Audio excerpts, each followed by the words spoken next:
Explaining today how to calculate return on investment. For this I am taking question number 124 of TS Garewal. In this, balance sheet is given, and in the liability side, share capital, reserves and surplus, 15%, long term borrowings is given, and current liabilities. And for the assets, property, plant, equipment, 10% investment and 10% non-trade investments are given. This non-trade investment is very important for calculating return on investment. It is very important part. And the outside the balance sheet, net profit before tax is given, and it is 4,86,000. Now the formula for calculating net return on investment is net profit before interest and tax divided by capital employed into 100. So net profit हमें given है, and we will add interest in it because it should be before interest, and we have to calculate capital employed also.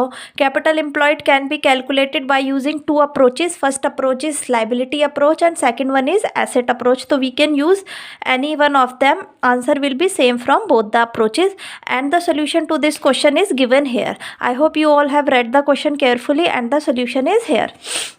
Now formula is net profit before interest tax divided by capital employed into 100. So first we will calculate net profit before interest and tax. So net profit before tax, it was given in the question 4,86,000. We will add interest on long term borrowing, that is of debentures. Debentures were of 15,000.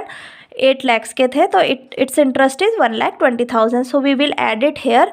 And one thing that we deduct that is very important is interest on non-trade investment. Why we deduct it? The reason is non-trade investment is not included while calculating capital employed. So if we are not including non-trade investment in capital employed, then income earned from this will not be included in net profit before interest and tax. So income earned from non-trade investment, that is interest of rupees 6,000, will be deducted from net profit before tax.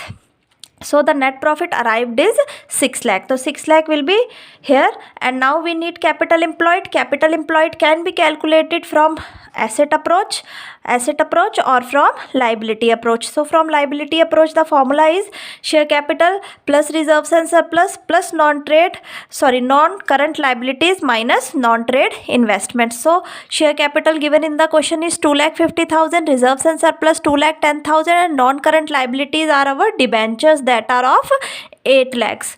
And we will subtract our non-trade investments because non-trade investments are not included in calculating capital employed. That's why we have subtracted its interest also. So the capital employed is 12 lakhs. So we will divide it by 12 lakh, multiply by 100 is equal to 50%.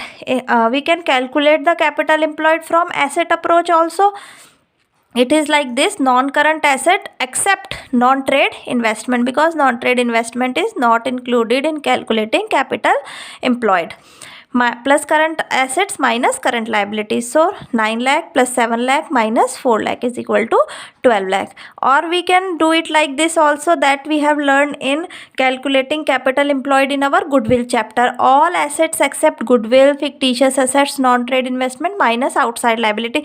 This formula of capital employed we have used in the chapter goodwill. So all assets given in the balance sheet was 16,60,000 minus non-trade investment minus outside liability 12 lakh. So we can calculate from any of the approaches, liability approach or asset approach.